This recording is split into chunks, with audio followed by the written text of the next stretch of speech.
नमस्कार साथियों, एक बार पुनः आप सभी का स्वागत है। कल हम क्लास अपलोड नहीं कर पाए थे, तो आज अपलोड हो रही है क्लास। अ, इसके पहले की क्लास में है ना, जो कि 24th क्लास थी, उसमें हम लोगों ने मणिपुर पीसीएस के पेपर का डिस्कशन चालू किया था। जैसा कि उसमें बताया गया था कि इस मणिपुर पीसीएस के पेपर में 200 प्रश्नों में से, है ना, इस पेपर में टोटल कितने प्रश्न थे? 200 प्रश्न हैं।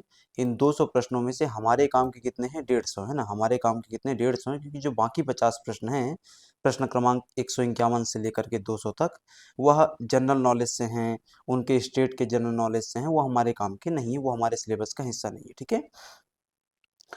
उन 150 प्रश्नों में से 25 प्रश्नों का डिस्कशन हमने क्लास नंबर 24 में किया हुआ है, विस्तार पूर्वक किया हुआ है। मुझे आशा है कि आप लोग लगातार इसको देख रहे होंगे और चीज़ों को अपने आधार पे आगे बढ़ा रहे होंगे। ठीक है। आज की इस क्लास में हम लोग प्रश्न क्रमांक 26 से लेकर के प्रश्न क्रमांक 50 तक चर्चा करेंगे। है ना, इस चर्चा को हम विस्तार से देखने वाले हैं। ठीक है। आप में से जो लोगों ने सीरियस होकर के तैयारी कर रहे हैं फिजो की, यदि वह प्रैक्टिस करना चाहते हैं, तो जॉब्स वाला की तरफ से प्रोवाइड की जा रही 7000 प्रश्नों की 70 टेस्टों की इस टेस्ट सीरीज श्रृंखला को ज्वाइन कर सकते हैं, जिसके माध्यम से हम आपको यूनिट वाइज, टॉपिक वाइज और फुल लेंथ टेस्ट प्रोवाइड कर रहे हैं। यह टेस्ट लगातार हर तीसरे से चौथे दिन में एक टेस्ट अपलोड हो रहा है। कहाँ पर? जॉब्स वाला की एप्लीकेशन में। चालू करते हैं आज के इस डिस्कशन को। सबसे पहला प्रश्न है ना, प्रश्न क्रमांक 26 है, लेकिन आज का पहला प्रश्न है। यदि हम पेपर के हिसाब से बात करें तो पेपर में आपको प्रश्न क्रमांक 26 यहाँ पर मिल जाएगा, है ना, ये दिख रहा होगा। हमको इसकी चर्चा करनी है। ऊपर तक हम चर्चा ऑलरेडी कर चुके हैं। ठीक है। पहला प्रश्न है कि for a longer storage of cucumber fruits the temperature should भी, है ना, यदि आपको खीरे को लंबे समय तक स्टोर करके रखना है तो कितने तापमान पर रखना होगा? यदि आप खीरे को लंबे समय तक स्टोर करके रखना चाहते हैं तो खीरे को जो स्टोरेज का तापमान होना चाहिए वो कितना होना चाहिए? 10 डिग्री सेल्सियस होना चाहिए। और रिलेटिव ह्यूमिडिटी कितनी होनी चाहिए? 90 से 95% होनी चाहिए, है ना। रिलेटिव ह्यूमिडिटी कितनी होनी चाहिए? RH कितना होना चाहिए? RH फैक्टर वो कितना होना चाहिए? 90 से 95%। ठीक है। इसी प्रकार से अलग अलग फ्रूट्स और वेजिटेबल्स के लिए अलग अलग टेम्परेचर होता है। ठीक है। यदि हम बात करें आलू की, यदि वो टेबल यूज के लिए है ना, तो मतलब घर में आप यूज जो कर रहे हैं उसके लिए है, तो 4 से 5 डिग्री सेल्सियस पे रखना चाहिए। और यदि प्रोसेसिंग के लिए यूज किया जा रहा है तो 10 से 12 डिग्री सेल्सियस पे उसको रखना चाहिए। ठीक है। यदि पके हुए टमाटर की बात करें तो 7 से 10 डिग्री सेल्सियस पे। यदि हम प्याज की बात करें तो 0 से 5 डिग्री सेल्सियस पे रखना चाहिए। ठीक है। यदि हम कॉलीफ्लावर की बात करें तो 0 डिग्री सेल्सियस पे। कैबेज की बात करें, है ना, तो 0 डिग्री सेल्सियस पे दोनों को भी हैं। ठीक है। भांटे की बात करें, एक प्लांट, जो कि 10 से 12 डिग्री सेल्सियस पे। अगेन वापस से मेरा पॉइंट क्या है? मेरा पॉइंट है कि आपको हर चीज़ को बहुत गहराई में जाकर के रट्टा मारने की आवश्यकता नहीं है। आपको एक पैटर्न समझना है। पैटर्न ये समझना है कि किस प्रकार की सब्जी को सामान्यतः किस तापमान में रखा जाता है। जैसे ऊपर हमने जितनी भी सब्जियां देखी, है ना, कॉलीफ्लावर के ऊपर हमने जितनी भी सब्जियां देखी, उन सब का तापमान का जो रेंज है वो ऑलमोस्ट क्या है? सेम है। रेंज क्या है? ऑलमोस्ट सेम है। ठीक है। कि लगभग 7 से 8 डिग्री सेल्सियस, 9 डिग्री सेल्सियस के आसपास उनको रखा जा रहा है। कुछ ऐसा है जो डिफरेंट है, उसको आपको याद रखने से, उदाहरण के लिए हरे मटर की बात करें तो -18 डिग्री सेल्सियस पे उसको रखा जाता है। फ्रोजन मटर, है ना, जो आपका मटर आता है ना, मटर सामान्यतः किस सीजन में होता है? रबी की फसल है मटर, तो है ना। तो आप रबी की फसल क्या करते हैं? रबी के टाइम में क्या करते हैं? ठंडी के टाइम में ताज़ा हरा मटर खाते हैं। लेकिन 12 महीने भी तो मटर क्या है? होटल में मिल रहा है ना, तो वो कहाँ से आता है? तो वो इसी प्रक्रिया से आता है। फ्रोजन मटर होता है। वो क्या होता है? फ्रोजन मटर होता है। ठीक है। तो ये आपको ध्यान में रखना है। अगला आता है कि the limiting amino acid in a green vegetable is, है ना, जो हरी सब्जियां होती हैं उनमें निम्नलिखित में से कौन सा एक amino acid limiting amino acid के तौर पे क्या है? काम करता है। ठीक है। तो limiting amino acid in a green vegetable is methionine, है ना, क्या है? मेथियोनिन, जो कि एक क्या है? इसेंशियल अमाइनो एसिड है। जो कि एक क्या है? इसेंशियल अमाइनो एसिड है। इसेंशियल और नॉन इसेंशियल अमाइनो एसिड आपको पता होने चाहिए। ठीक है, कि भाई जैसे ल्यूसीन है ना, आइसोल्यूसिन है, लाइसिन है, हिस्टिडीन है, ट्रिप्टोफैन है, मेथियोनिन है। इस प्रकार से टोटल 9 क्या होते हैं? इसेंशियल होते हैं, और बाकी 11 क्या होते हैं? ठीक है, तो ये पता होना चाहिए। अब जैसे हमने ग्रीन लीफी वेजिटेबल्स के लिए देखा कि क्या होता है लिमिटिंग अमाइनो एसिड मेथियोनिन, ठीक है। ऐसे ही पल्सेस के लिए, लेग्यूम्स के लिए क्या होता है मेथियोनिन प्लस सिस्टीन होता है। सेरेल्स की बात करें, जैसे अनाज हैं बड़े बड़े, है ना, उसमें राइस है, व्हीट है, इनमें प्रमुख जो लिमिटिंग अमाइनो एसिड होता है लाइसिन होता है। अब ये आपको पता होना चाहिए, ठीक है। और मेज में क्या होता है ट्रिप्टोफान और लाइसिन होता है, सोयाबीन में मेथियोनिन होता है, जिलेटिन में क्या होता है ट्रिप्टोफान होता है, ठीक है। तो कुछ कुछ आपको पता होना चाहिए अमाइनो एसिड जो लिमिटिंग अमाइनो एसिड है, ठीक है। यह आपके अमाइनो एसिड वाले पोर्शन से क्या होना चाहिए, कवर होना चाहिए, जुड़ाव रखता है, ठीक है। अगला, which is the staple vegetable in Indian diet, है ना, भारतीय मुख्य आहार में निम्नलिखित में से कौन सी वेजिटेबल क्या है स्टेपल फूड के तौर पे है। स्टेपल फूड क्या होता है, स्टेपल फूड के लिए हिंदी में एक सामान्य हम शब्द प्रयोग कर सकते हैं मुख्य आहार, है ना, क्या है मुख्य आहार। जैसे उदाहरण के लिए आप क्या करते हैं पिज्जा बर्गर भी खाते हैं, है ना, लेकिन पिज्जा बर्गर आपका मुख्य आहार नहीं है। मुख्य आहार आपका क्या है, वो जो आप रोज खाते हैं, है ना, जो वो जिस पे आप डिपेंडेंट है, जैसे रोटी सब्जी दाल चावल, ये सब आपके लिए क्या है स्टेपल फूड है। उसी प्रकार से सब्जियों में स्टेपल फूड क्या है, तो अभी के लिए जो हमको ऑप्शन में दिया गया है, देखो, है ना, वो स्टेपल फूड क्या है टमाटर है, सॉरी आलू है। अब टमाटर भी स्टेपल वेजिटेबल है, टमाटर भी स्टेपल वेजिटेबल है, पोटैटो भी स्टेपल वेजिटेबल है, लेकिन वापस से कौन ज्यादा है ना। इस प्रश्न को इस प्रकार के प्रश्न हमेशा एसएससी के एग्जाम में पूछे जाते हैं, यूपीएससी के एग्जाम में पूछे जाते हैं, जहां पे एक प्रश्न में क्या होता है दो ऑप्शन सही होते हैं, लेकिन उस समय अभ्यर्थी को यह तय करना होता है कि दोनों में से कौन ज्यादा सही है, दोनों में से कौन ज्यादा सही है। भाई इस जगह से मुझे इस जगह पहुंचना है, ये भी रास्ता ये भी रास्ता है, मैं कैसे तय करूं कि कौन ज्यादा बेहतर है। तो दो तीन पैरामीटर होंगे, जैसे एक पैरामीटर क्या हो सकता है कि कौन शॉर्टेस्ट है, दूसरा पैरामीटर कौन हो सकता है कौन सेफेस्ट है ना, इस प्रकार के पैरामीटर देखूंगा मैं। उसी प्रकार से यहाँ पर दोनों में कंपेरेटिव देखें कौन ज्यादा बेहतर है, तो पोटैटो का है हमारा राइट आंसर यहाँ पे रहेगा, ठीक है। तो ये आपको ध्यान में रखना। अब इस प्रकार से कई सारी क्या है डिशेस, कई सारी वेजिटेबल्स क्या है स्टेपल उसमें आती हैं वेजिटेबल में, जैसे एक प्याज हो गई, आलू हो गई, टमाटर हो गया, हरी मिर्च हो गया, गार्लिक लहसुन हो गया, है ना, और पालक हो गया। इन सबको क्या रखा गया है स्टेपल वेजिटेबल में रखा गया है। ऊपर की जो है जैसे ओनियन और पोटैटो टोमेटो, ये तो आपको पता होनी चाहिए, ठीक है। अगला, which bean is used for extraction of a gum, है ना, कि गम के एक्सट्रैक्शन के लिए, गोंद के एक्सट्रैक्शन के लिए निम्नलिखित में से किस बीन का यूज किया जाता ठीक है। तो गम के एक्सट्रैक्शन के लिए किसका यूज करते हैं, है ना, ग्वार गम का यूज किया जाता है ना। कैसे एग्जैक्टली किसका यूज किया जाता है, क्लस्टर बीन का यूज किया जाता है, लेकिन वो उसका एक और नाम होता है, क्या होता है ग्वार बीन। किसका नाम होता है ग्वार बीन, ग्वार फल्ली कह सकते हो आप, क्या कह सकते हो ग्वार फल्ली कह सकते हो। तो उसका यूज किया जाता है। ग्वार फल्ली का एक दूसरा नाम होता है जो कि आपके ऑप्शन में दिया हुआ है, वो क्या है क्लस्टर बीन, है ना। ग्वार फल्ली का एक दूसरा नाम होता है, वो क्या है क्लस्टर बीन, ठीक है। तो ये जो गम एक्सट्रैक्ट है वो कहाँ से निकलता है, किसके रूप में निकलता है, ग्वार गम के रूप में निकलता है ना। किससे निकाला हमने, किसकी मदद से निकाला, ग्वार बीन की मदद से निकाला, क्लस्टर बीन की मदद से निकाला। जो निकाला उसको नाम क्या दिया, ग्वार गम नाम दे दिया। क्या नाम दे दिया, ग्वार गम नाम दे दिया। कहाँ से निकाला, ग्वार सीड से, ग्वार बीन से निकाला। कहाँ से निकाला, ग्वार सीड से, ग्वार बीन से निकाला, ठीक है। ये जो क्लस्टर बीन होता है इसको यूज कैसे करते हैं फूड इंडस्ट्री में, थिकनिंग एजेंट के तौर पे, स्टेबलाइजिंग एजेंट के तौर पे और इमल्सिफाइंग एजेंट के तौर पे इसको यूज किया जाता है ना, फूड इंडस्ट्री के पर्सपेक्टिव में यदि बात करें तो।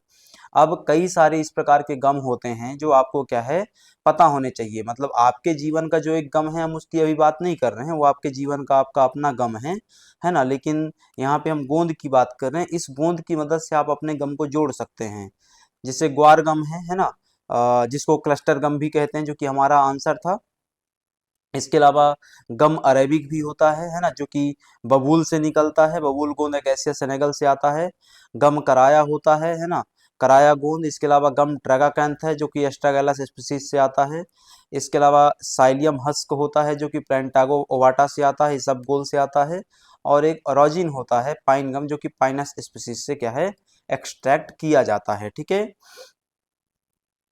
तो ये आपको पता होना चाहिए। ठीक, तो ग्वार गम हमने बात कर ली ऊपर, जिसको क्लस्टर गम कह रहे थे, है ना, जो कि क्लस्टर बीन से ग्वार सीड से निकल करके आया था, है ना। ये क्या है, एक गैलेक्टोमेनन पॉलीसैकेराइड होता है। क्या होता है, ये पॉलीसैकेराइड होता है। जितना भी ग्वार गम है वो सब क्या होता है, दरअसल केमिकली पॉलीसैकेराइड ही होता है ना। केमिकली वो सब क्या होता है, पॉलीसैकेराइड ही होता है। ग्वार गम या क्लस्टर गम के मामले में बात करें भारत के संबंध में, तो यह भारत भारत इसका क्या है, सबसे बड़ा उत्पादक है ना। भारत इसका क्या है, सबसे बड़ा उत्पादक माना जाता है। ठीक है, अगला, chillies are rich source of, है ना। जो मिर्ची होती है, मिर्ची में सर्वाधिक क्या पाया जाता है, तो मिर्ची में क्या पाया जाता है, कैप्सिसिन पाया जाता है। क्या पाया जाता है, कैप्सिसिन पाया जाता है ना, जो उसके टेस्ट के लिए क्या है, रिस्पॉन्सिबल है।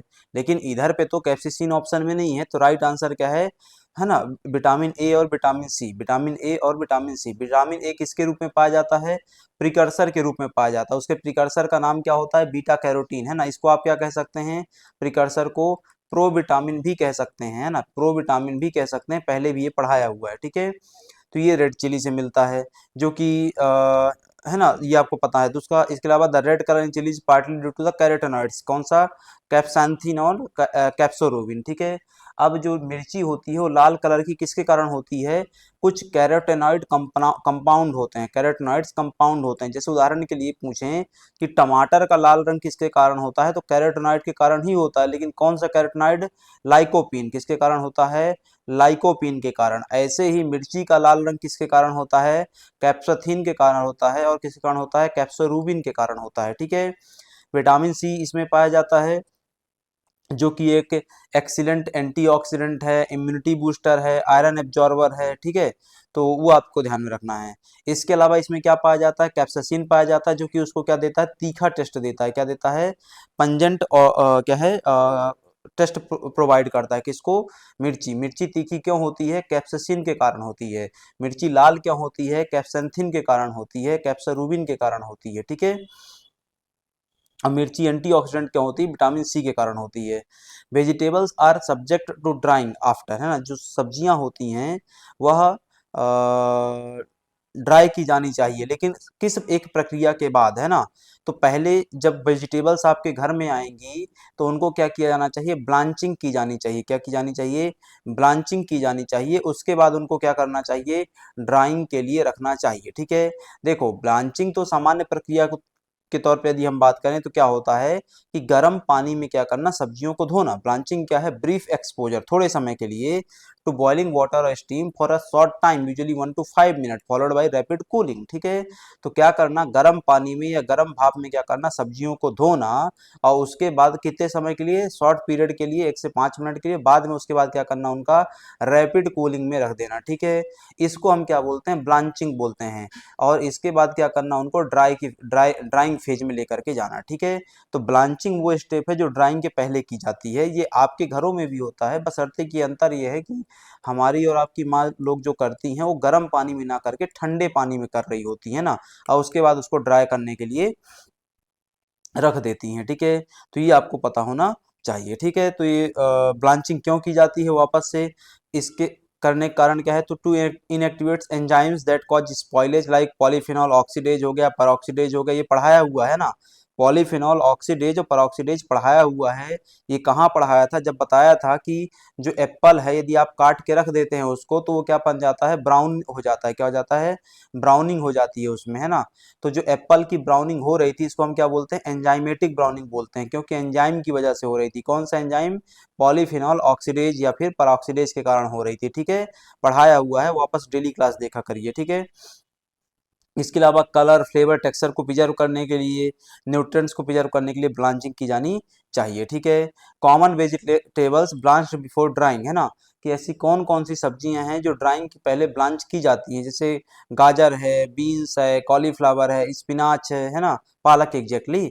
तो इनको क्या किया जाता है, ब्लांच किया जाता है। ब्लांचिंग का टाइम अलग अलग हो सकता है। ठीक है, ब्लांचिंग क्या इनएक्टिवेट करती है, परऑक्सीडेज और पॉलीफिनॉल ऑक्सीडेज, हमने ऊपर डिस्कस कर लिया। ठीक है, अगला, yellow coloured vegetables are rich source of, है ना, जो येलो कलर की सब्जियां होती हैं, पीले कलर की सब्जियां होती हैं, वह किसका बेहतर सोर्स मानी जाती हैं, तो yellow colour vegetables are a good source of the vitamin A, किसका है, विटामिन ए का बेहतर सोर्स मानी जाती हैं। ठीक है, अब यहाँ पे रंगों के हिसाब से हम एक बार देख लेते हैं कि यदि सब्जियां हरे रंग की हैं, यदि सब्जियां हरे रंग की हैं, जैसे पालक हरे रंग की है, मेथी हरे रंग की है, हरी वाली ब्रोकली आती है, हरी वाली गोभी, अमीरो वाली गोभी बोलते हैं उसको, ठीक है, तो हरी गोभी जो है, ये सब किसका बेहतर सोर्स मानी जाती हैं? तो यह सब बेहतर सोर्स मानी जाती हैं आयरन का, फोलिक एसिड का। ये तो जरूर ध्यान में रखना है। ठीक है, जिन लोगों में एनीमिया होता है, आयरन हीमोग्लोबिन कम होता है, उनको कहा जाता है कि तुम खूब क्या करो, पालक खाओ, है ना, और कच्ची पालक खाओ। क्या करो? कच्ची पालक खाओ। ठीक है, इससे क्या होता है, आयरन बढ़ता है, फोलिक एसिड बढ़ता है। इसके अलावा विटामिन, कैल्शियम, विटामिन के भी क्या है, पाए जाते हैं। आयरन और फोलिक एसिड दोनों सेम प्रकार का काम करेंगे, कैल्शियम और विटामिन के दोनों सेम प्रकार का काम करेंगे।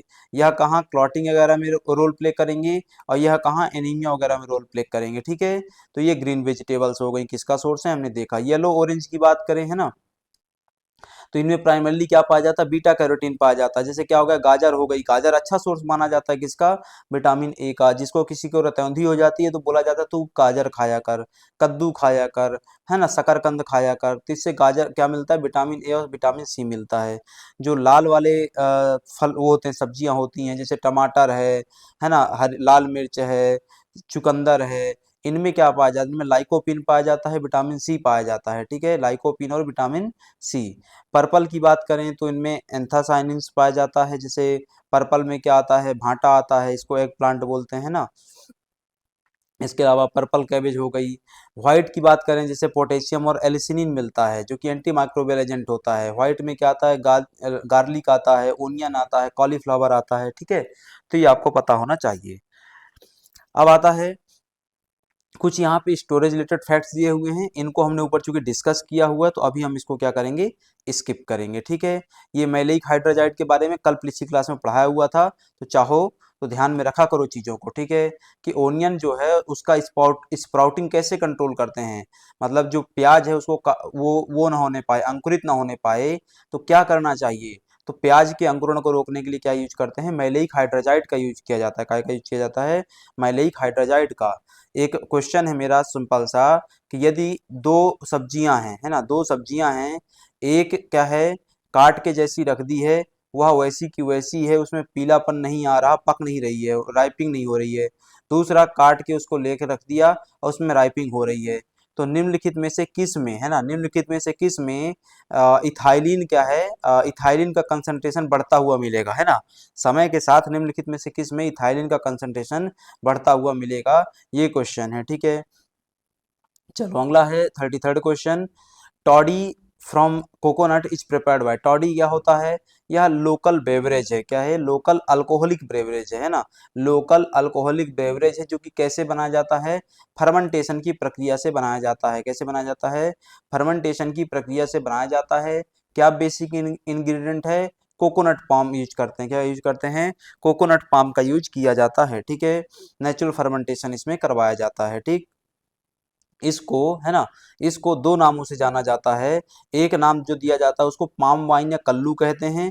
दूसरा जो नाम दिया जाता है उसको क्या कहते हैं, नीरा कहते हैं। क्या कहते हैं, नीरा कहते हैं। ठीक है, जो कि कहाँ से निकल के आया है, नीर से निकल के आया। नीर क्या होता है, पानी होता है, नारियल पानी। ठीक है, अगला माइक्रो ऑर्गेनिजम्स इन्वॉल्व कौन सा होता है इसमें फर्मेंटेशन में, ईस्ट होते हैं। कौन से होते हैं, ईस्ट। कौन सा, सैक्रोमाइसेस सर्विशिया। कौन सा, सैक्रोमाइसेस सर्विशिया इसमें क्या होता है, इन्वॉल्व होता है। ठीक है, अब कुछ और लोकल बेवरेजेस हमारे देश में चलते हैं। जैसे टॉडी तो तुमने देख लिया, साउथ इंडिया में चल रहा है। ऐसे ही क्या होता है, बुरांश वाइन होता है, जिसको करझी बोलते हैं, ये उत्तराखंड में मिलता है ना। इसके अलावा महुआ की जो शराब है वो कई सारी जनजातियों में प्रचलन में है। हमारे मध्य प्रदेश में भी बैगा और कोल जनजातियों में देखने को मिलता है। इसके अलावा हांडिया है ना, ये झारखंड और उड़ीसा में देखने को मिलता है, जो कि राइस से बनाया जाता है। कैसे बनाया जाता है हांडिया, राइस और हब्स के फर्मेंटेशन से बनाया जाता है। अपोंग की बात करें, है ना, अपोंग भी एक फर्मेंटेड राइस ही होता है, जो कि असम में मिसिंग ट्राइब के द्वारा क्या है, बनाया जाता है। लुगड़ी की बात करें, जौ से क्या है और राइस से क्या है, इसको बनाया जाता है फर्मेंटेशन से, हिमाचल प्रदेश में। छांग की बात करें, वो मिलेट से बनाया जाता है, राइस से बनाया जाता है फर्मेंटेशन से, कहाँ पर, सिक्किम और लद्दाख में। पाम विनेगर की बात करें, वो टॉडी सैफी होता है, जो कि बस आप कुछ नहीं करते हैं, जो आपने ऊपर बनाया था टॉडी, अब उसमें क्या करवा दो तुम, विनेगर या एसिटिक एसिड फर्मेंटेशन करवा दो। क्या करवा दो, पहले क्या हुआ था उसमें, एल्कोहलिक फर्मेंटेशन हुआ था, अब तुम उसमें क्या करवा दो, एसिटिक एसिड फर्मेंटेशन करवा दोगे तो पाम विनेगर बन जाएगा, जो कि साउथ इंडिया और गोवा में ही प्रचलन में देखने को मिलता है। ठीक है, according to the FPO the maximum limit of SO2 allowed in a squash and cordials is, है ना, कि जो SO2 क्या है, प्रिजर्वेटिव है, ध्यान में रखना, SO2 क्या है, प्रिजर्वेटिव है। तो FPO के हिसाब से यदि हम बात करें, फसाई के हिसाब से यदि हम बात करें, तो SO2 की मैक्सिमम लिमिट कितनी अलाउड है, किसमें, स्क्वाश एंड कॉर्डियल्स में, किसमें, स्क्वाश एंड कॉर्डियल्स में क्या होते हैं, फ्रूट जूस होते हैं, क्या होते हैं ये, फ्रूट जूस ही होते हैं। ठीक है, तो कितनी अलाउड लिमिट है, तो जो उसके लिए अलाउड लिमिट है वो कितनी है, 750 ppm की, कितनी है, 750 ppm की। ठीक है, अभी जो स्क्वाश, क्रश, कॉर्डियल, साइरप, इन सब में SO2 350 ppm में अलाउड है, उसी की जगह पे तुम क्या यूज करते हो, यदि प्रिजर्वेटिव में बेंजोइक एसिड यूज करते हो, बेंजोएट यूज करते हो, तो उसकी लिमिट कितनी है, 600 ppm की, कितनी है, 600 ppm की। कुछ रेडी टू सर्व बेवरेजेस होते हैं, RTS बेवरेजेस होते हैं, इनमें SO2 कितना होना चाहिए, 70 ppm होना चाहिए, कितना होना चाहिए प्रिजर्वेटिव, 70 ppm SO2 होना चाहिए। ठीक है, लेकिन बेंजोइक एसिड कितना होना चाहिए, 150 ppm। किसमें हम बात कर रहे हैं, रेडी टू सर्व बेवरेजेस में बात कर रहे हैं। ठीक है, जैम, फ्रूटी, जेली में इन सब में क्या यूज होता है, बेंजोइक एसिड यूज होता है, बेंजोइक एसिड कितना होना चाहिए, 200 ppm होना चाहिए। ठीक है, पिकल्स की बात करें, अचार की बात करें, तो यदि तुम उसमें बेंजोइक एसिड डाल रहे हो तो कितना डाल सकते हो, 250 ppm डाल सकते हो। ठीक है, तो ये ध्यान में रखना है। अब यहाँ पे कई सारी लिस्ट दी हुई हैं अलग अलग प्रकार की, ये हमने पहले भी डिस्कस की हुई हैं, वापस से मैं बस समराइजेशन के लिए दे रहा हूँ आपको, ताकि आपको पता होना चाहिए। ठीक है, जैसे उदाहरण के लिए आपसे पूछा जा सकता है कि टोटल सॉलिड जो कंटेंट होता है ना, जैम में वो कितना होता है ना, जेली में कितना होता है, RTS बेवरेज में कितना होता है, फ्रूट क्रश में कितना होता है ना, तो आपको यहाँ पे लिखा हुआ है, ब्रिक्स की यूनिट में लिखा हुआ है और परसेंटेज की यूनिट में लिखा हुआ है, तो आपको पता होना चाहिए। ठीक है, ड्राई मॉइस्चर कंटेंट किसका कितना होता है, ड्राइड वेजिटेबल्स का 8 से 10 होता है, हमने ऊपर डिस्कस किया आज इसको, ड्राइड फ्रूट्स का 10 से 15 होता है, सीड और पल्सेस का कितना होता है, 8 से 12% का होता है। ठीक है, सेफ मॉइस्चर कंटेंट, यदि इससे ज्यादा होगा तो यह क्या हो जाएंगे, स्पॉइल हो जाएंगे, है ना, ये क्या हो सकते हैं, स्पॉइल हो सकते हैं, 10 से 15 के ज़्यादा गया तो, है ना। अगला, स्टोरेज टेम्परेचर फ्रूट और वेजिटेबल के लिए कितना होना चाहिए, वो यहाँ पे लिखा हुआ है ना, तो वो आप एक बार देख सकते हैं। ठीक है, इसके बाद आता है आपका पोस्ट हार्वेस्ट प्रैक्टिस की बात करते हैं ना। पोस्ट हार्वेस्ट प्रैक्टिस में क्या क्या होता है, जैसे उदाहरण के लिए एक प्रैक्टिस होती है क्योरिंग की, क्योरिंग किस में किया जाता है, सामान्यतः स्वीट पोटैटो वगैरह में किया जाता है। स्प्राउटिंग कंट्रोल किस में करते हैं, ओनियन में, प्याज में, ताकि अंकुरण ना हो, क्या यूज करते हैं, मैलिक हाइड्रोजाइड का। इथाइलिन सेंसिटिविटी चेक करते हैं किसमें, कट फ्लावर्स में, किसमें, कट फ्लावर्स में, है ना। इथाइलिन के वजह से क्या डिसऑर्डर हो सकता है हमारे उसमें फल फूल सब्जियों में, एक स्लीपीनेस का, दूसरा बेंटनेक्स का, बेंटनेक का। स्लीपीनेस का क्वेश्चन हमने कल ही लगाया हुआ था। ठीक है, और ड्राइंग किस में हो सकती है, वेजिटेबल्स में हो सकती है, कैसे कंट्रोल करते, ड्राइंग के पहले क्या करते हैं हम, ब्लांचिंग करते हैं ना, आज ही क्वेश्चन लगाया था इसका। ठीक है, the toxicity of SO2 increases eight, जो SO2 हम अभी तक डाल रहे थे, अलग अलग रेंजेस हमने पढ़ी, तो उस वो टॉक्सिक भी है भाई, टॉक्सिक हो सकता है, तो टॉक्सिसिटी इसकी कब बढ़ती है ना, तो जैसे जैसे हाई टेम्परेचर होता है और जैसे जैसे हाई कंसंट्रेशन होता है, दो परिस्थितियों में इसकी टॉक्सिसिटी बढ़ेगी, यदि कंसंट्रेशन हाई हो जाए, यदि और यदि क्या हो जाए, टेम्परेचर हाई हो जाए। ठीक है, यदि कंसंट्रेशन हाई होगा, यदि टेम्परेचर हाई होगा, तो क्या होगा, SO2 की टॉक्सिसिटी बढ़ सकती है, SO2 क्या हो सकता है, टॉक्सिक हो सकता है। ठीक है, दो परिस्थितियों में, एक क्या हुआ, हायर टेम्परेचर या हायर कंसंट्रेशन, और दूसरा परिस्थिति क्या हो जाता है, लोअर ह्यूमिडिटी लेवल्स, क्या हो सकता है, या तो ह्यूमिडिटी कम हो गई है तो हो सकता है, और या फिर दूसरा क्या हो सकता है, हाई कंसंट्रेशन हाई टेम्परेचर में देखने को मिल सकता है। ठीक है, तो आपको ध्यान में रखना है। अगला, concentration of SO2 in a concentrated juice, है ना, जो वो होते हैं संकेंद्रित रस होते हैं, फ्रूट जूस होते हैं, उनमें SO2 का कंसंट्रेशन कितना है, अलाउड परमिशिबल लिमिट कितनी है ना, तो allowed permissible limit for concentrated juice है ना, वो कितनी है SO2 की, वो है 1500 ppm की, कितनी है, 1500 ppm की क्या है, अलाउड लिमिट है। ठीक है, अब फ्रूट जूस में जैसा हमने यहाँ पे डिस्कस किया, कंसनट्रेट जूस में जो उसकी लिमिट है वो कितनी है, 1500 ppm की है ना, कितनी, 1500 ppm की। वैसे ही अलग अलग चीज़ों की लिस्ट यहाँ पे क्या है, दी हुई है। जैम जेली मार्मलेड का 40 ppm, ये क्वेश्चन हमने लगाया था शायद चौथी पांचवी क्लास में, है ना। जब हम चौथी पांचवी क्लास लगा रहे थे, शुरुआती चरण में, राजस्थान का पेपर था मेरे ख्याल से, है ना, तब हमने इसको लगाया था। जैम जेली की लिमिट पूछी गई थी वहां पर, तो उसमें कितना होता है, 40 ppm का। कितना होता है उसमें, 40 ppm का होता है। कंसंट्रेटेड फ्रूट जूस और पल्प में कितना होता है, 1500 ppm का, जो कि हमारा क्या था, क्वेश्चन था, है ना, हमारा क्वेश्चन तो यही था। ठीक है, तो आपको ध्यान में रखना है। ठीक, टोमेटो केचप सॉस में कितना होता है, 750 ppm का, है ना, जो सॉस आता है, किसान का सॉस आता है, किसान का ब्रांड का, है ना। खैर, तो ये ध्यान में रखना है आपको। अगला आता है enzyme responsible for converting pectin into pectic acid. Pectin को पेक्टिक एसिड में कन्वर्ट करने के लिए उत्तरदायी एंजाइम कौन सा है? पहला है पेक्टिनेज, ऑप्शन क्या है, पहला पेक्टिनेज, दूसरा है प्रोटोपेक्टिनेज, तीसरा है पेक्टिक मिथाइल एस्टरेज, और चौथा आ जाता है पॉलीगैलेक्टोरोनेज। ठीक है, जिसको नहीं पता होगा वो सबसे पहला ऑप्शन लगाएगा, कौन सा है, पेक्टिनेज, और जो कि गलत ऑप्शन है। राइट आंसर क्या है, राइट आंसर है पेक्टिन ईस्टरेज। पेक्टिन ईस्टरेज का ही दूसरा नाम होता है पेक्टिक इथाइल ईस्टरेज। क्या नाम होता है, पेक्टिक इथाइल ईस्टरेज। ठीक है, अब हो क्या रहा है, जो पेक्टिन है वो किसमें कन्वर्ट हो रहा है, ईस्टर फॉर्म में कन्वर्ट हो रहा है, ईस्टरिक एसिड में। किसमें कन्वर्ट हो रहा है, ईस्टरिक एसिड में कन्वर्ट हो रहा है। और वो किस कौन करेगा, पेक्टिन ईस्टरेज करेगा। कौन करेगा, पेक्टिन ईस्टरेज करेगा। ठीक है, तो ये ध्यान में रखना है। ये बाकी एंजाइम के कुछ महत्वपूर्ण काम यहाँ पे दिए, जैसे पेक्टिन ईस्टरेज हो गया, convert pectin to pectic acid. ऐसे ही पॉली गैलेक्टोरोनेज होता है, जो कि पेक्टिक एसिड को ब्रेक डाउन करता है ना। इसके अलावा सेलुलेज सेलुलोज को ब्रेक डाउन करेगा, एमाइलेज स्टार्च को ब्रेक डाउन करेगा, इन्वर्टेज शुगर को ब्रेक डाउन, सुक्रोज को ब्रेक डाउन करेगा, lipoxygenase off flavour cause करता है ना। क्यों ऑफ फ्लेवर हो जाता है, क्योंकि वो लिपिड को ऑक्सीडाइज कर देता है ना। दैट दैट मीन्स कि क्या हो गया यहाँ पे, रेंसिडिटी हो गया। परऑक्सीडेज क्या करता है, ब्राउनिंग कॉज करता है। क्या कॉज करता है, ब्राउनिंग। अभी ऊपर बताया था ना भाई, एप्पल को काट के रख देते हो तो क्या हो जाता है, ब्राउन पड़ जाता है। क्यों पड़ जाता है, क्योंकि परऑक्सीडेज एंजाइम क्या कर जाता है, ऑक्सीजन से रिएक्शन कर देता है। ठीक है, रोके कैसे, इसको ब्लांचिंग करो। ठीक है, ब्लांचिंग कर दोगे तो परऑक्सीडेज क्या हो जाएगा, इनएक्टिव हो जाएगा। पॉलीफिनॉल ऑक्सीडेज सेम काम उसका भी है ना। कैटलेज जो होते हैं वो हाइड्रोजन परऑक्सीडेज को ब्रेक डाउन कर देते हैं, है ना। टायरोसिनेज जो होते हैं वो ब्राउनिंग रिएक्शन ही क्रॉच करते हैं। क्या क्रॉच करते हैं, ब्राउनिंग रिएक्शन। ठीक है, ध्यान में रखना इन चीज को। अगला आता है 38th, the term climacteric was first use by. कल पिछली क्लास में हमने क्या क्वेश्चन लगाया था, क्लिमैक्टेरिक और नॉन क्लिमैक्टेरिक फ्रूट्स क्या होते हैं, क्लिमैक्टेरिक और नॉन क्लिमैक्टेरिक फ्रूट्स क्या होते हैं।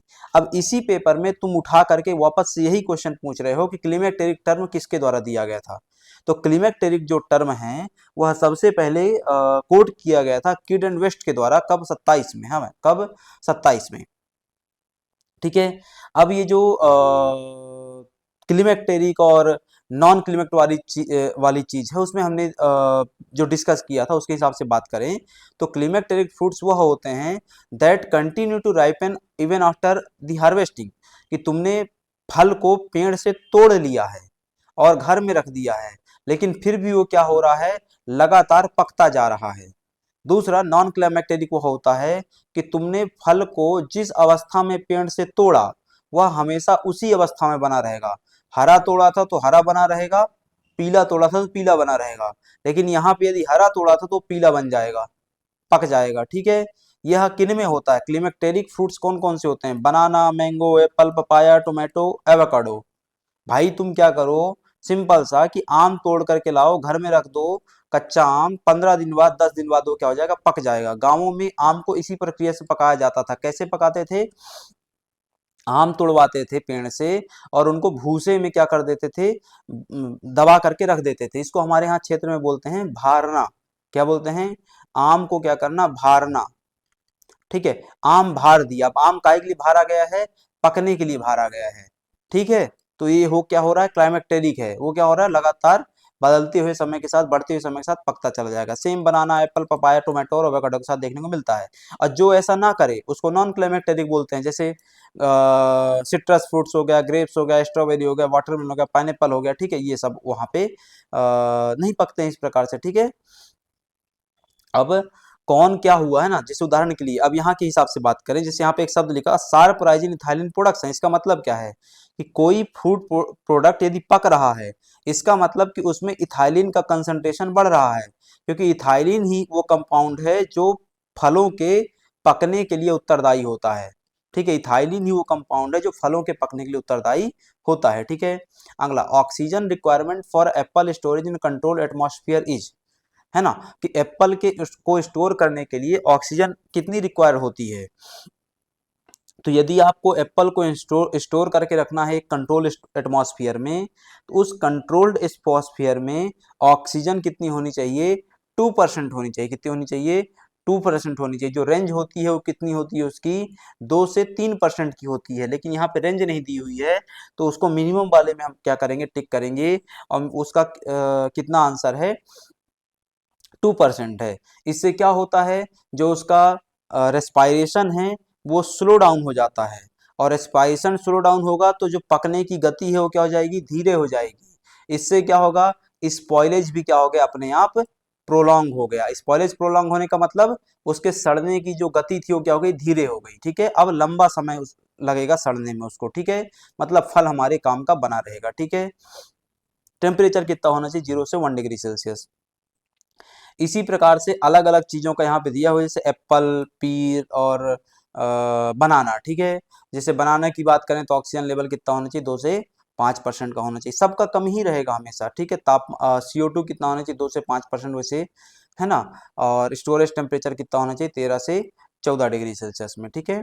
अगला, storage temperature for asparagus is, है ना, एस्पैरागस के लिए स्टोरेज टेम्परेचर कितना होता है, तो एस्पैरागस के लिए स्टोरेज टेम्परेचर कितना बताया गया, 0 से 5 डिग्री सेल्सियस बताया गया। कितना बताया गया है, 0 से 5 डिग्री सेल्सियस बताया गया है। जितना कम से कम रखा जाए उतना बेहतर होगा, जितना कम से कम रखा जाए उतना बेहतर इसको माना गया है, ठीक है। जैसे यहाँ पे हमने कहा लिखा 0 डिग्री सेल्सियस रखा, कारण उसका कि जितना कम से कम रखो, लेकिन रेंज में क्या बात हो गई है, 0 से 5 डिग्री सेल्सियस, ठीक है। ककम्बर 10 से 12 डिग्री सेल्सियस, आज का पहला क्वेश्चन था, वहां पे भी ये लिखा हुआ था 10 डिग्री सेल्सियस, ठीक है। खैर, अगला, vegetable which is not blanched before drawing, है ना, ऐसी कौन सी सब्जी है जिसको ड्राई करने के पहले ब्लांचिंग नहीं की जाती। हमने ऊपर पढ़ा ना कि यदि आप अपनी वेजिटेबल को ज्यादा लंबे समय तक क्या है सुरक्षित करके रखना चाहते हैं तो ब्लांचिंग कर दो पहले, लेकिन ऐसी कौन सी सब्जी है जिसको ब्लांचिंग नहीं की जाती है बिफोर द ड्राइंग। वापस से सोचो, कॉलीफ्लावर, पालक, टमाटर और प्याज। प्याज एक कवरिंग वाला वो है, क्या है, सब्जी है, उसमें कई लेयर हैं, कवर्ड हैं, और यदि तुम उसको गर्म पानी में डालोगे, यदि तुम उसको गर्म पानी में डालोगे तो लिटरली वो स्पॉइल हो जाएगा, ठीक है। लेकिन इनके साथ ऐसा नहीं होगा, थोड़ी सी एकदम कॉमन सेंस लगानी थी इसमें, है ना, कि भाई प्याज ही एक ऐसा हो सकता है जिसको तुम गर्म पानी में नहीं रखोगे। भाई टमाटर को गर्म पानी में रखने में कोई समस्या नहीं है, पालक में नहीं है, कॉलीफ्लावर में नहीं है, लेकिन प्याज को रखने में है, कवरिंग है उसमें, वो कवरिंग क्या हो जाएगी, उसकी खत्म हो जाएगी, और कवरिंग खत्म होगी तो प्याज तो अपने आप खत्म हो जाएगी। तो what is the right answer, the right answer is onion, ठीक है।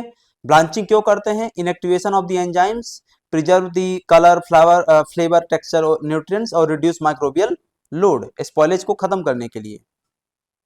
Vegetables usually blanch before drying, कौन सी वेजिटेबल्स में ब्लांचिंग करते हैं, carrot, cauliflower, peas, beans, spinach, है ना, इन सब में। कौन में नहीं करते हैं, जो लेयर में होंगी, कवरिंग में होंगी, जैसे ओनियन और गार्लिक है, और कुछ कुछ मामलों में चिलीज में भी नहीं करते, लेकिन ओनियन गार्लिक हमेशा ऐसा है कि नहीं करेंगे।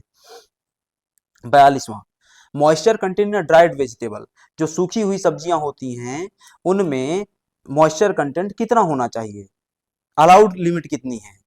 The moisture content in a dried vegetable should be in a range, वो रेंज कितनी होती है, 5 से लेकर के 8% की रेंज होती है, लेकिन यहाँ पे तो ऐसा कुछ दिया नहीं है, तो राइट आंसर क्या है, 6%। राइट आंसर क्या है, 6%। देखो वापस से मैं रेंज बार बार इसलिए बता रहा हूँ क्योंकि ऑफिशियली हमेशा रेंज ही रही है, एक एग्जैक्ट नंबर नहीं होता ऐसे मामलों में, हमेशा एक रेंज में बताया जाता है कि इतने से इतने के बीच में होना चाहिए, लेकिन इनके कहीं भी क्वेश्चन में रेंज दिया ही नहीं है, इन्होंने डायरेक्ट एक फिक्स नंबर दे दिया है, और वो फिक्स नंबर क्या है, रेंज के बीच का है। ठीक है, तो ये ध्यान में रखना है। तो आइडियल रेंज कितनी, 5 से 8 है। एवरेज टारगेट कितना होता है, 6%, जो कि हमारा आंसर था। ठीक है, पर्पज क्या है, वही prevent spoilage, enhance self life. ठीक है, वो हो गया। जैसे वेजिटेबल के लिए कितना था, 5 से 8%, वैसे ड्राइड फ्रूट्स के लिए कितना होता है, 5 से 20%। 5 से 20%। लीफी वेजिटेबल्स, जो पत्तेदार सब्जियां होती हैं, उनके लिए कितना होता है, 4 से 6% होता है। Vitamin which is not found in fruits and vegetables, ऐसा कौन सा विटामिन है जो फ्रूट और वेजिटेबल में नहीं पाया जाता है। एकमात्र विटामिन जो सिर्फ और सिर्फ एनिमल सोर्सेस से आता है, एकमात्र विटामिन जो सिर्फ और सिर्फ एनिमल सोर्स से आता है, वो कौन सा, विटामिन B12 है, साइनोकोबालामिन, जो सिर्फ मांस भक्षण से मिलेगा, जो सिर्फ और सिर्फ कहां से मिलता है, मांस भक्षण से मिलता है। अंडा खाओ, मीट खाओ, फिश खाओ, या फिर एनिमल सोर्स के दूसरे में डेयरी प्रोडक्ट में जाओ, किसी भी वेजिटेबल में, किसी भी प्रकार से, कभी भी फ्रूट में विटामिन B12 नहीं मिलेगा। ठीक है, जैसे विटामिन डी भी नहीं मिलता है वेजिटेबल्स में, लेकिन उसका सोर्स दूसरा है, उसको क्या है भाई, सनलाइट सिंथेसाइज हो जाता है, तो उसकी प्रक्रिया अलग है, उसके लिए एनिमल सोर्स में डिपेंड होने की आवश्यकता तुमको नहीं है। ठीक है, best maturity index of oranges है ना, ऑरेंज का मैच्योरिटी इंडेक्स पता करने के लिए कौन सा फॉर्मूला इसमें से लगाया जाता है। तो ऑरेंज का मैच्योरिटी इंडेक्स पता करने के लिए ब्रिक्स और एसिड रेशियो का फॉर्मूला क्या है, यूज किया जाता है। हमने पहले क्वेश्चंस लगाए हुए हैं जिसमें हमने पढ़ा हुआ था कि कौन सी फ्रूट का, कौन से फल का वो को पता करने के लिए, मैच्योरिटी पता करने के लिए क्या पैरामीटर यूज किया जाता है, जिसमें किसी में हम देखते हैं कलर, किसी में ऑर्डर देखते हैं, किसी में हम क्या देखते हैं, साइज देखते हैं। वैसे ही यहाँ पे कुछ फॉर्मूलाज भी होते हैं। जैसे मैंगो के लिए यदि बात करें, तो मैंगो में स्पेसिफिक ग्रेविटी पता की जाती है और टोटल सॉलिड कंटेंट पता किया जाता है। यदि केले की बात करें, तो केले में हम क्या पता करते हैं, पल्प टू पील रेशियो निकालते हैं, पल्प टू पील रेशियो निकालते हैं। यदि हम बात करें पपाया की, है ना, पपीते की बात करें, तो उसमें हम चेंज इन स्किन कलर देखते हैं, जो कि डार्क ग्रीन से येलो होना चाहिए, और लेटेक्स फ्लो रिड्यूस्ड देखते हैं। हम क्या देखते हैं, जो लेटेक्स का फ्लो है वो रिड्यूस हो चुका है। यदि हम गुआवा की बात करें, है ना, अमरूद की बात करें, तो हम उसमें क्या देखते हैं, फ्रूट अरोमा डेवलप हुआ या नहीं हुआ, उसको देखते हैं। पाइनएप्पल की बात करें, तो हम उसमें क्या निकालते हैं, TSS ही निकालते हैं, है ना। आपका जो क्वेश्चन था वो काय का था, ऑरेंज का था, जो कि सिट्रस फ्रूट है, उसमें हम क्या निकालते हैं, TSS टू एसिड रेशियो निकालते हैं। तो TSS टू एसिड रेशियो कितना होना चाहिए, मोर देन 12:1 होना चाहिए। ठीक है, तो हर फल के लिए कुछ अलग अलग प्रकार के इंडिसेस रखे गए हैं, पैरामीटर्स रखे गए हैं, एक बार जरूर आप इसको देखें। ठीक है, चलो अगला 45 क्वेश्चन है, bacteria which is used to absorb ethylene from the storage chamber is, है ना, जो स्टोरेज चैम्बर होता है उसमें से यदि तुमको इथाइलिन बाहर निकालनी है, क्यों निकालनी बाहर, क्योंकि वो इथाइलिन क्या कर देगा, उस फल को पका देगा। तो यदि उसको बाहर निकालना है, तो निम्नलिखित में से कौन सा बैक्टीरिया उसके लिए यूज किया जाता है। ठीक है, तो इथाइलिन गैस को बाहर निकालने के लिए bacteria which is used is Mycobacterium species, कौन सी, माइकोबैक्टीरियम स्पीसीज। इथाइलिन क्या होती है, एक गंधहीन, कलर रंगहीन गैस होती है, जो प्रकृति में क्या है, पाई जाती है। स्टोरेज चैम्बर में यदि आप क्या करेंगे, अपना प्रोडक्ट रखेंगे, तो पहले वहां से इथाइलिन निकाल दो, वरना वो क्या कर देगा, आपके फल को पका देगा। ये क्या करता है, it is triggered at a maturity in climacteric fruits. Climacteric fruits क्या थे, हमने ऊपर पढ़ा, वो जो समय के साथ क्या होते जाते हैं, पकते चले जाते हैं, भले ही उनको क्या कर दो तुम, हार्वेस्ट कर लो। ठीक है, इथाइलिन क्या करता है, इथाइलिन को हम क्या कहते हैं, ऑल्सो नोन एज डेथ और अ राइपनिंग हार्मोन। क्या कहते हैं हम इसको, डेथ या राइपनिंग हार्मोन। राइपनिंग हार्मोन तो समझ में आता है, वो जो फलों को क्या करता है, पकाने वाला हार्मोन होता है, उसको हम इथाइलिन बोल दिया, लेकिन डेथ शब्द क्यों यूज किया गया, देखो वापस से, पके हुए चीज का संबंध किससे है, खराब होने से है। मतलब जो फल जितना जल्दी पकेगा, वह खराब भी उतनी जल्दी होगा।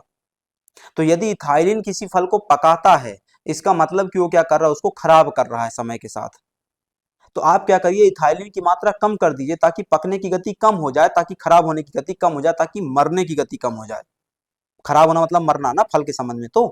ठीक है, अगला, toughening effect on a canned bean is due to, है ना, कैंड बीन्स में जो टफनिंग इफेक्ट आता है वह किसकी वजह से आता है? तो जो कैंड वो होते हैं, बीन होते हैं, उनमें टफनिंग इफेक्ट कैल्शियम की वजह से आता है। किसकी वजह से आता है? कैल्शियम की वजह से आता है ना, कैल्शियम सॉल्ट की वजह से आता है। वो कैल्शियम सॉल्ट कैल्शियम क्लोराइड हो सकता है या फिर कैल्शियम लैक्टेट हो सकता है। तो during the canning process calcium salt like calcium chloride और calcium lactate are often added to maintain firmness and prevent mushiness. लेकिन अल्टीमेटली ये फर्मनेस और म्यूसीनेस के लिए जो डाला गया था वो क्या कॉज कर देता है? वहां पर टफनिंग कॉज कर देता है, हार्डनेस। टफनिंग के लिए यहाँ पे सही शब्द क्या हो सकता है? हार्डनेस कॉज कर देता है, किसमें? कैंड में। ठीक है, अगला आता है, agriculture produce grading and marketing act 1937 is also called as Agmark. बहुत आसान क्वेश्चन था। ठीक है, उसको क्या कहते हैं? हम एग मार्क कहते हैं। एग मार्क के बारे में हमने कई बार डिस्कस किया हुआ है, तो अभी उसमें डिटेल में नहीं जाएंगे। ठीक है, अगला, the term 3/4 full to full 3/4 is used to denote fruit maturity in, है ना, कि किस फल की मैच्योरिटी को बताने के लिए एक शब्द प्रयोग किया था, 3/4 फुल और फुल 3/4, इस प्रकार के शब्दों का प्रयोग किया जाता है। तो फ्रूट की मैच्योरिटी को बताने के लिए, है ना, किस फ्रूट की मैच्योरिटी को बताने के शब्द का प्रयोग करते हैं? तो 3/4 फुल और फुल 3/4 फुल, इस शब्द का प्रयोग किसके लिए किया जाता है? बनाना के लिए किया जाता है ना, किसके लिए? बनाना के लिए किया जाता है। अब वापस से देखो, मतलब इनके क्वेश्चन पेपर में जिन लोगों ने ऑप्शन दिए और आंसर दिए उसमें बहुत ज़्यादा वो है, कन्फ्यूजन है। खास करके कन्फ्यूजन क्यों है? खास करके कन्फ्यूजन क्यों? ये आप भी डाउनलोड करिएगा पेपर, और टेलीग्राम में डला हुआ है, उसकी आंसर की भी डली, वहाँ से भी देख सकते हैं, है ना। इन लोगों ने क्या किया, जैसे तुम्हारे आयोग के जैसा ही है कि पहले प्रोविजनल आंसर की जारी करेंगे फिर मेन आंसर की जारी करेंगे।